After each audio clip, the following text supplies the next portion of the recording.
Hello friends, today we are going to start our new topic, that is the semi-conservative method of DNA replication. And आपण त्यामध्ये experimental proof पाहणार आहोत, experiment पाहणार आहोत जो मजलसन आणि स्टाल या दोन सायंटिस्टनी काय केला, परफॉर्म केला, नाही का. पण त्यापूर्वी आपल्याला जाणून घ्यायचं आहे की सेमी कन्झर्वेटिव्ह, कन्झर्वेटिव्ह आणि डिस्पर्सिव्ह आहे ना, यामध्ये रेप्लिकेशन ही कशा पद्धतीनं होतं, नाही का. तर DNA रेप्लिकेशन हे नेमक्या कोणत्या मेथडनी होतं त्या संबंधित तीन वेगळे व्ह्यूज मांडलेत, आहे ना. तीन वेगवेगळ्या पद्धतीनं DNA रेप्लिकेशन होतं असं सांगण्यात आलं.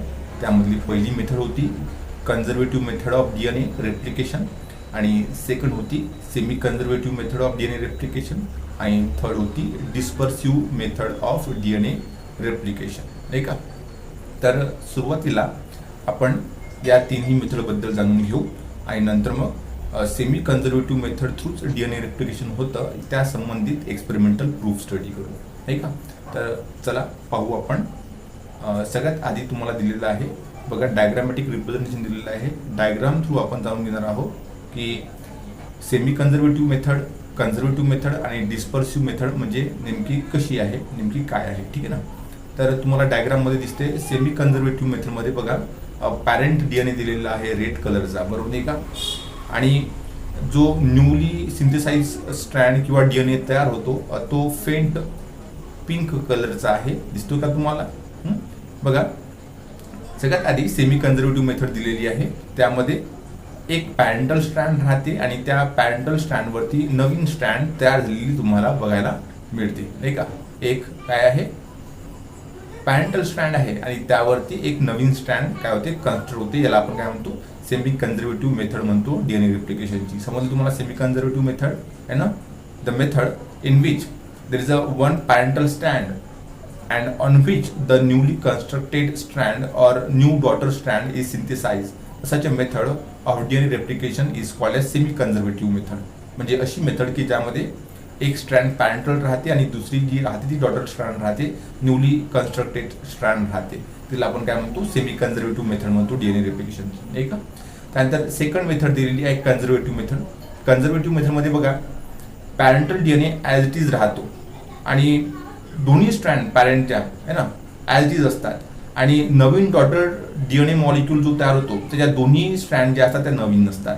बघा तुम्हाला डायग्राममध्ये दिसतंय, बघा parental strand as it is आहे, नाही का, आणि एक नवीन parental DNA as it is आहे आणि एक नवीन DNA काय झालेला आहे, तयार झालेला आहे, तो न्यूली कन्स्ट्रक्टेड DNA आहे. समजलं का तुम्हाला. म्हणजे parental DNA as it is राहतो आणि एक नवीन DNA काय होतो, तयार होतो, ठीक आहे, पॅरेंट DNA पासून, ठीक आहे. आता या सेमी कन्झर्वेटिव्ह मेथड जी आहे DNA रेप्लिकेशनची, या संबंधित कोणत्याच प्रकारचे प्रूफ नाही आहेत, एक्सपेरिमेंट नाही आहेत, आणि त्यामुळं ही जी मेथड आहे कन्झर्वेटिव्ह मेथड DNA रेप्लिकेशनची ही रिजेक्ट करण्यात आलेली आहे, ठीक आहे ना. त्यानंतर थर्ड तुम्हाला मेथड बघायला मिळते डिस्पर्सिव्ह मेथड. बघा डिस्पर्सिव्ह मेथडमध्ये पॅरेंटल DNA तुम्हाला दिसतोय आणि पॅरेंटल DNA पासून दोन डॉटर DNA तयार होऊन राहिले, आणि या दोन्ही डॉटर DNA मध्ये काही भाग पॅरेंट DNAचा आहे आणि काही भाग जो आहे तो न्यूली कन्स्ट्रक्टेड DNAचा आहे. समजलं का, डॉटर DNAचा आहे. समजलं का, काही भाग पॅरेंटल DNAचा असतो आणि काही भाग हा डॉटर DNAचा असतो. तर अशा पद्धतीने जी DNA रेप्लिकेशन होतं त्याला आपण काय म्हणतो, डिस्पर्सिव्ह मेथड म्हणतो. आणि डिस्पर्सिव्ह मेथडनी पण DNA रेप्लिकेशन होत नाही, या संबंधित पण कोणत्याच प्रकारचे एक्सपेरिमेंटल प्रूफ नाही आहे, ठीक आहे ना. फक्त ह्या मेथड सजेस्ट करण्यात आलेल्या होत्या, है ना. सगळ्यात पहिली मेथड सेमी कन्झर्वेटिव्ह मेथड, दुसरी कन्झर्वेटिव्ह आणि थर्ड आहे डिस्पर्सिव्ह मेथड. तर तुम्हाला तिन्ही मेथड समजल्या का. सेमी कन्झर्वेटिव्ह मेथडमध्ये एक स्ट्रँड पॅरेंटल राहते आणि एक नवीन स्ट्रँड त्या पॅरेंटल स्ट्रँडवरती काय होते, कन्स्ट्रक्ट होते, ठीक आहे. आणि अशा पद्धतीनं दोन DNA मॉलिक्यूल तयार झालेले आपल्याला बघायला मिळतात. त्यानंतर कन्झर्वेटिव्ह मेथडमध्ये parental DNA as it is असतो आणि पॅरेंटल DNA पासून एक नवीन DNA काय होतो, कन्स्ट्रक्ट होतो. आणि डिस्पर्सिव्ह मेथडमध्ये पॅरेंटल DNA जो आहे ना तो ब्रेक होतो, आहे का, आणि कुठे पॅरेंटल DNA, कुठे न्यूली कन्स्ट्रक्टेड DNA, कुठे पॅरेंटल DNA, आणि अशा पद्धतीनं दोन नवीन DNA आपल्याला तयार झालेले बघायला मिळतात, राईट. तर this is about the conservative, semi conservative and dispersive method of DNA replication, ह्या 3 मेथड थ्रू DNA रेप्लिकेशन होतं असं सांगण्यात आलेलं होतं, बरोबर नाही का. पण ॲक्च्युली कन्झर्वेटिव्ह आणि डिस्पर्सिव्ह या मेथड संबंधित कोणीच पुरावे सादर केले नाही किंवा कोणीच एक्सपेरिमेंट परफॉर्म केले नाही, किंवा मग एक्सपेरिमेंट परफॉर्म झाले पण एक्सपेरिमेंट थ्रू असं समजलं की जे DNA रेप्लिकेशन होतं ते सेमी कन्झर्वेटिव्ह मेथड थ्रू होतं, ते कन्झर्वेटिव्ह आणि डिस्पर्सिव्ह मेथड थ्रू होत नाही. तर तोच एक्सपेरिमेंट आपण पाहणार आहोत, जो मेजल्सन आणि स्टाल या 2 सायंटिस्टनी काय केला, परफॉर्म केला. आणि तो एक्सपेरिमेंट आपल्याला सांगतो की जे DNA रेप्लिकेशन होतं ते सेमी कन्झर्वेटिव्ह या मेथडनी होतं. ठीक आहे, तर चला आपण पुढे पाहूया semi conservative method of DNA रेप्लिकेशनसाठी परफॉर्म करण्यात आलेला एक्सपेरिमेंट. ठीक आहे ना. तर बघा, experimental confirmation about the semi conservative method of DNA replication. चला पाहू. Look at the first point. In the newly formed DNA molecule, one strand is old, that is conserved strand, that is parental strand, and the other strand is newly synthesized, and thus it is called as semi-conservative mode of DNA replication. है ना, बरोबर नाही का. तर semi conservative method मध्ये नेमकं काय होतं, किंवा ऍक्च्युअली DNA रेप्लिकेशन मध्ये काय होतं की एक जो DNA राहतो, जो DNA मॉलिक्यूल तयार होतो नाही का, त्यामध्ये एक जी राहते ही पॅरेंटल स्ट्रँड राहते, बरोबर नाही का, ती कन्झर्व स्ट्रँड राहते. आणि जी दुसरी स्ट्रँड राहते ती न्यूली सिंथेसाइज राहते, न्यूली कन्स्ट्रक्टेड राहते, ती नव्याने तयार झालेली राहते नाही का.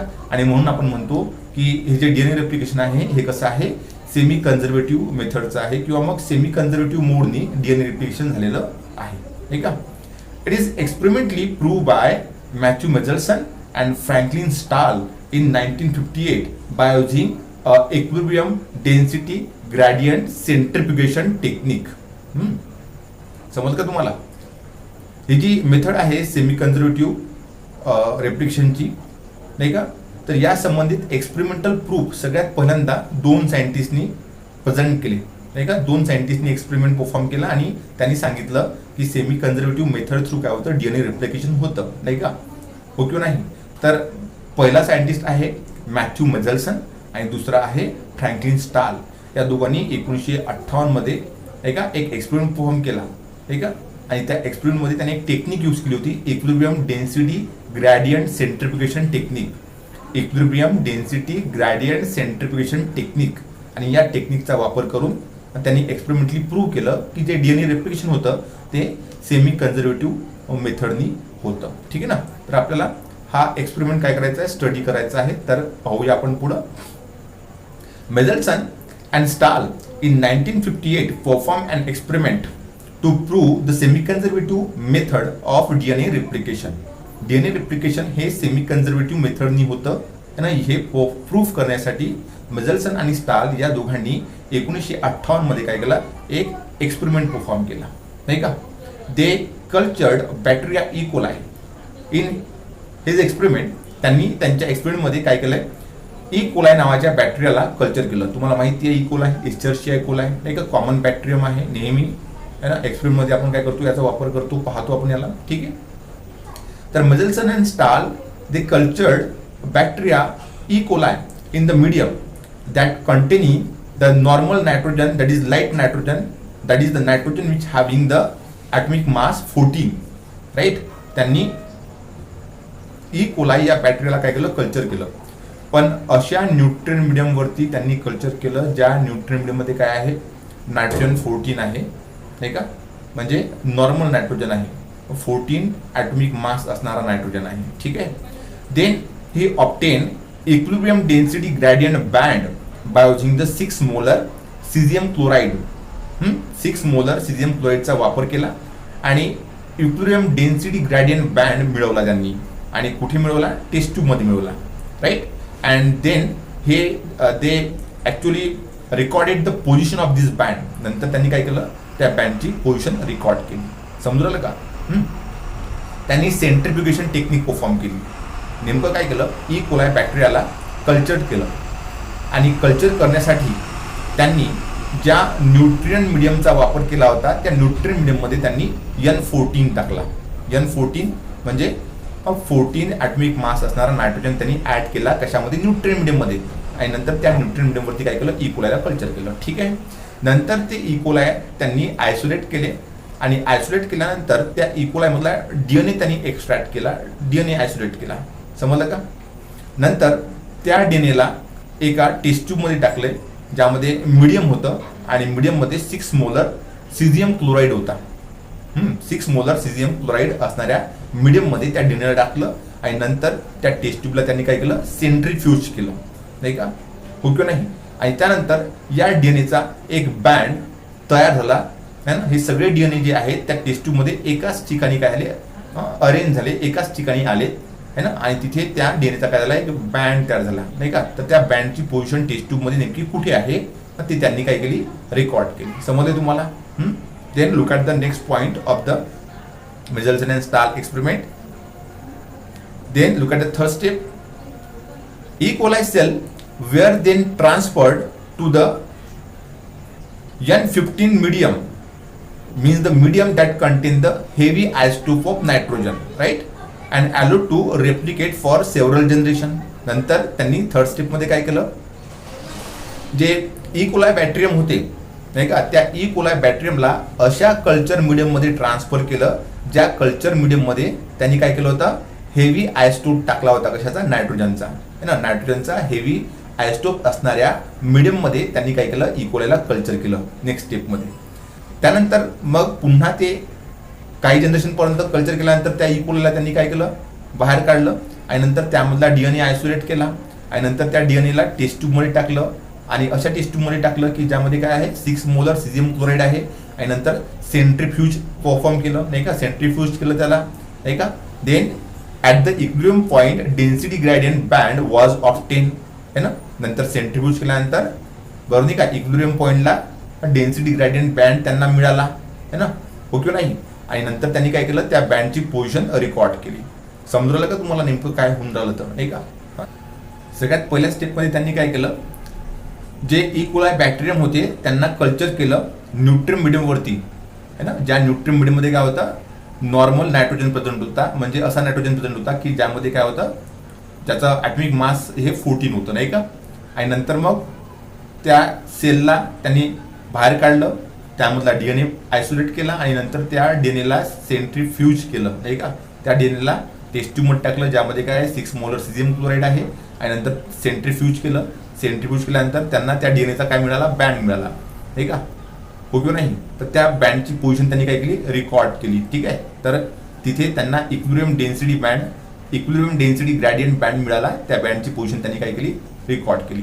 नंतर नेक्स्ट स्टेपमध्ये त्यांनी काय केलं है ना, जे E. coli होते त्या E. coliला अशा कल्चर मीडियममध्ये काय केलं, ग्रो केलं की ज्या कल्चर मीडियममध्ये काय होता, हेवी नायट्रोजन प्रेझेंट होता, ठीक आहे ना. 15 ॲटॉमिक मास असणारा नायट्रोजन प्रेझेंट होता. आणि नंतर मग काही जनरेशनपर्यंत त्याला ग्रो होऊ दिलं आणि नंतर त्या सेलला एक्स्ट्रॅक्ट केलं, बाहेर काढलं आणि नंतर त्यामधला डीएनए आयसोलेट केला. डीएनए आयसोलेट केल्यानंतर त्या डीएनएला पुन्हा कशामध्ये टाकलं, टेस्ट ट्यूबमध्ये टाकलं, त्यामध्ये 6 मोलर सिझियम क्लोराईड प्रेझेंट होता आणि नंतर मग त्याला पुन्हा काय केलं, सेंट्रीफ्यूज केलं है ना. यावेळेस पण काय मिळाला त्यांना, इक्विलिब्रियम डेन्सिटी ग्रेडियंट बँड मिळाला, नाही का. तर हा जो इक्विलिब्रियम डेन्सिटी ग्रेडियंट बँड होता है ना, हा कोणासाठी होता, रेडिओ नायट्रोजन असणाऱ्या डीएनए साठी होता, नाही का. आणि याच्या आधीचा जो इक्विलिब्रियम डेन्सिटी ग्रेडियंट बँड होता तो कशासाठी होता, नॉर्मल नायट्रोजन असणाऱ्या डीएनए साठी होता, ठीक आहे ना. नॉर्मल नायट्रोजन असणाऱ्या डीएनए साठी त्यांनी इक्विलिब्रियम बँड मिळवला, इक्विलिब्रियम डेन्सिटी ग्रेडियंट बँड मिळवला, त्याची पोझिशन रेकॉर्ड केली, नाही का. त्यानंतर मग त्यांनी काय केलं, हेवी नायट्रोजन असणाऱ्या न्यूट्रियन मीडियममध्ये बॅटरीला कल्चर केलं आणि नंतर त्यामध्ये डीएनए एक्स्ट्रॅक्ट केले आणि नंतर त्या डीएनएचं काय केलं, सेंट्रीफ्युगेशन केलं आणि नंतर त्यांना काय मिळाला, बँड मिळाला. आणि यावेळेस पण त्यांनी काय केलं, सेंट्रीफ्युगेशन केल्यानंतर बँड मिळाला, त्या बँडची पोझिशन काय केली, रेकॉर्ड केली. समजलं का. तर ही जी पोझिशन होती बँडची, ही कोणासाठी होती, हेवी नायट्रोजन असणाऱ्या डीएनएची पोझिशन होती, ठीक आहे ना. तर इथे तुम्हाला डायग्राममध्ये दिसतंय बघा, डायग्राम बघा, डायग्राममध्ये तुम्ही पाहू शकता बघा, हा जो बँड आहे इथे ग्रीन कलरचा, नाही का, हा लाईट नायट्रोजनसाठी असणारा बँड आहे, दिसतोय तुम्हाला, हो किंवा नाही. आणि इथे तुम्हाला रेड कलरचा दिसतोय, बरोबर का, हेवी नायट्रोजनसाठी असणारा बँड, नाही का. हेवी नायट्रोजन कंटेनिंग डीएनएचा बँड ह्या इथे येतो, नाही का. आणि लाईट नायट्रोजन असणाऱ्या डीएनएचा बँड ह्या इथे येतो. समजले तुम्हाला, हो किंवा नाही. तर पहिल्या स्टेपमध्ये त्यांना फक्त एकच बँड मिळाला लाईट नायट्रोजनचा, नाही का, कारण त्यांनी जे ई कोलाय कल्चर केले होते, सेल कल्चर केले होते न्यूट्रिएंट मीडियममध्ये, त्यामध्ये काय होता नायट्रोजन 14 प्रेझेंट होता, नाही का. आणि त्या कारणामुळं जेवढे DNA तयार झाले किंवा जेवढे DNA या इकोलायमध्ये होते त्या सगळ्यांमध्ये नॉर्मल नायट्रोजन प्रेझेंट होता. त्यामुळे है ना जो आपल्याला इक्विलिब्रियम किंवा जो त्यांना इक्विलिब्रियम डेन्सिटी बँड मिळाला, इक्विलिब्रियम डेन्सिटी ग्रेडियंट बँड मिळाला, ठीक आहे ना, तर तो ग्रीन ठिकाणी मिळाला, ग्रीन कलरच्या ठिकाणी मिळाला. आणि नंतर नेक्स्ट स्टेपमध्ये त्यांनी सेलला काय केलं होतं, कल्चर केलं होतं हेवी नायट्रोजन असणाऱ्या कल्चर मीडियममध्ये, नाही का. आणि त्या कारणामुळं सगळे जे DNA होते त्यामध्ये हेवी नायट्रोजन होता. त्या कारणामुळं इथे आपल्याला जेवढे DNA होते त्या सगळ्या DNAमध्ये हेवी नायट्रोजन होता. आणि नंतर मग सेंट्रिफ्युगेशन केल्यानंतर DNAचं आहे ना आपल्याला या खालच्या पोझिशनला बँड मिळेल, रेड पोझिशनला काय मिळेल, बँड मिळेल, कारण सगळे जे DNA होते त्यामध्ये काय होतं, हेवी नायट्रोजन प्रेझेंट होता. ठीक आहे, इथपर्यंत समजलं का तुम्हाला. त्यानंतर त्यांनी नेक्स्ट स्टेप परफॉर्म केली. आता नेक्स्ट स्टेपमध्ये त्यांनी नेमकं काय केलं पाहू आपण. नेक्स्ट स्टेपमध्ये काय केलं त्यांनी, तर बघा, then the heavy DNA molecule can be distinguished from the normal DNA by the centrifugation in the 6 molar cesium chloride density gradient, ठीक आहे. 6 molar cesium chloride यांचा वापर करून जर सेंट्रिफ्युगेशन केलं तर डेन्सिटी ग्रॅडियंट या मेथड थ्रू आपल्याला हेवी नायट्रोजनचा DNA आणि नॉर्मल नायट्रोजनचा DNA यामध्ये काय करता येतं, डिस्टिंग्विश करता येतं, है ना. याआधी आपण पाहिलंय, है ना, याआधी आपण पाहिलंय बघा, है ना. हेवी नायट्रोजनचा बँड खाली मिळतो आणि लाईट नायट्रोजनचा बँड आपल्याला वर मिळतो, है ना. हेवी नायट्रोजनचा बँड आपल्याला खाली मिळतो आणि लाईट नायट्रोजनचा बँड आपल्याला वर मिळतो, बरोबर नाही का. तर म्हणजे these two DNA can be easily distinguished by means of centrifugation density gradient method by using the 6 molar cesium chloride, right? हो किंवा नाही. Then look at the next point. Such E. coli cells where they transferred to another nutrient medium that containing the normal nitrogen, that is light nitrogen. Then after first generation the density gradient band for nitrogen 14 and 15 was obtained and its position was recorded. समजलं का तुम्हाला. Next step मध्ये काय केलं, heavy nitrogen असणाऱ्या nutrient मीडियमवरचा जो DNA आहे तो कल्चर केला, तो ट्रान्सफर केला कशावरती, नेक्स्ट न्यूट्रिएंट मीडियमवरती, ज्यामध्ये काय होता, नॉर्मल नायट्रोजन होता, लाईट नायट्रोजन प्रेझेंट होता. आणि एका जनरेशन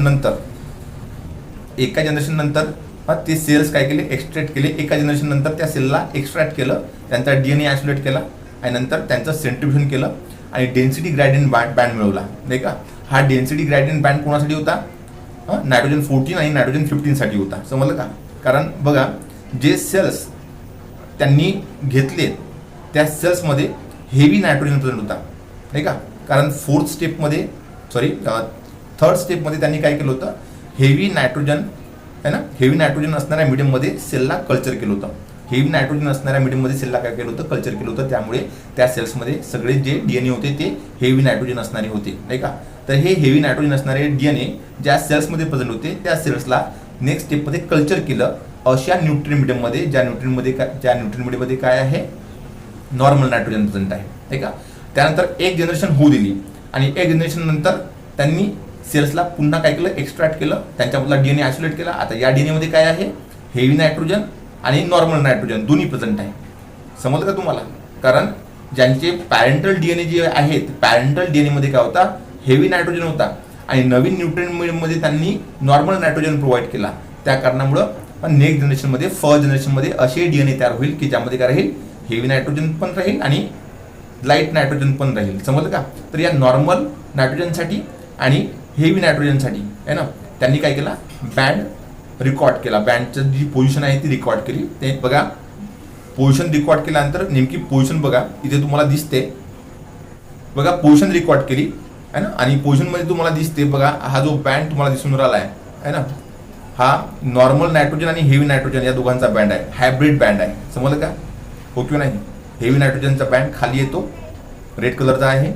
त्यानंतर जो नॉर्मल नायट्रोजन आहे त्या नॉर्मल नायट्रोजनचा बँड वर येतो जो ग्रीन कलरचा असतो, आणि जो हायब्रिड नायट्रोजनचा बँड आहे, म्हणजे ज्यामध्ये नायट्रोजन 14 पण प्रेझेंट आहे, नायट्रोजन 15 पण प्रेझेंट आहे, त्याचा जो बँड आहे तो आपल्याला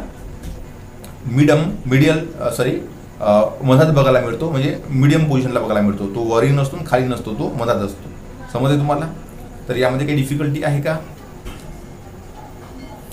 चला बघा, 5व्या स्टेपमध्ये त्यांनी काय केलं, हेवी नायट्रोजन असणारे जे DNA आहेत, ते DNA ज्या सेल्समध्ये आहेत त्या सेल्सला काय केलं, अशा कल्चर मीडियमवरती, न्यूट्रिएंट मीडियमवरती कल्चर केलं की ज्यामध्ये काय आहे, नॉर्मल नायट्रोजन प्रेझेंट आहे. आणि पहिल्या जनरेशन नंतर त्यांनी नायट्रोजन 14 आणि नायट्रोजन 15 आणि असे दोन्ही नायट्रोजन असणारे जे सेल्स आहेत ते एक्स्ट्रॅक्ट केले, आणि नंतर त्यांचा जो डेन्सिटी ग्रॅडियंट बँड आहे ना, तो मिळवला, आणि नंतर त्याची पोझिशन काय केली, रेकॉर्ड केली, नाही का?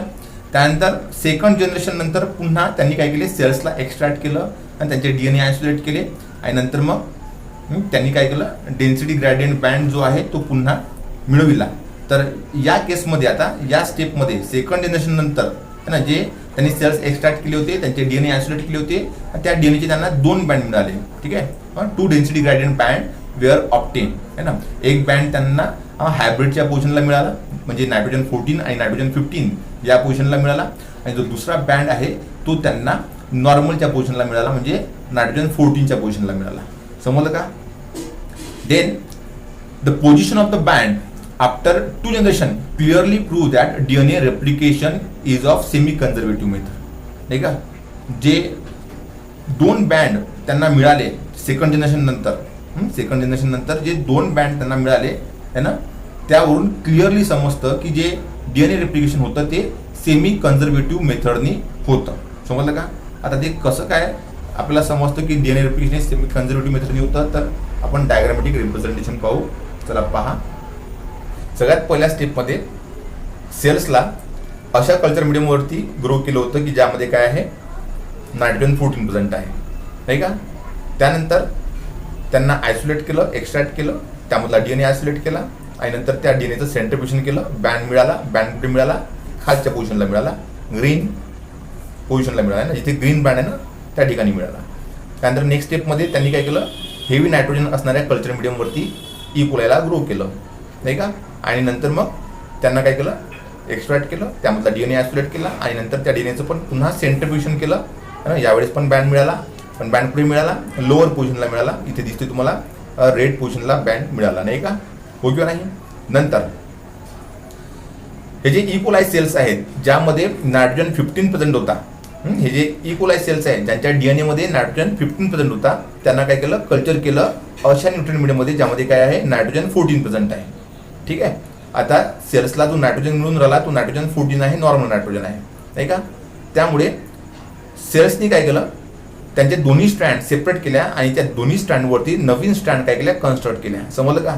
म्हणजे DNA मध्ये एक स्ट्रँड जी आहे त्यामध्ये काय होता, नायट्रोजन 15 होता, आणि दुसरी जी स्ट्रँड होती त्यामध्ये नायट्रोजन 14 प्रेझेंट होता, नाही का. आणि म्हणून फर्स्ट जनरेशन नंतर काय झालं, आपल्याला हायब्रिडचा बँड मिळाला, म्हणजे असा बँड मिळाला की ज्यामध्ये नायट्रोजन 14 आणि नायट्रोजन 15 हे दोन्ही प्रेझेंट आहेत, है ना. असा हायब्रिड बँड मिळाला. समजलं का? हायब्रिड बँड का बरं मिळाला तर त्यानंतर सेकंड जनरेशन नंतर 2 बँड मिळाले, एक नायट्रोजन 14च्या ठिकाणी बँड मिळाला आणि एक हायब्रिड बँड मिळाला. तर कसे काय आपल्याला 2 ठिकाणी बँड मिळाले, तर बघा डायग्रामॅटिक रिप्रेझेंटेशनमध्ये सेकंड जनरेशनमध्ये बघा, आता ह्या 2 पॅरेंटल स्ट्रँड आहेत, हे 2 पॅरेंटल DNA आहेत, तुम्हाला दिसते का.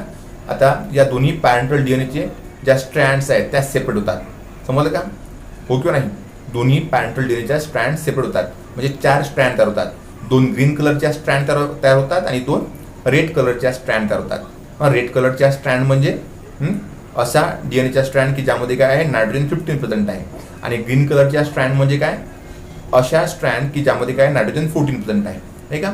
तर प्रत्येक DNA मध्ये एक नायट्रोजन 15ची स्ट्रँड आहे आणि एक नायट्रोजन 14ची स्ट्रँड आहे. समजलं का? तर ह्या दोन्ही स्ट्रँड DNAच्या काय होतात, सेपरेट होतात, आणि 4 स्ट्रँड तयार होतात, नाही का. हो किंवा नाही?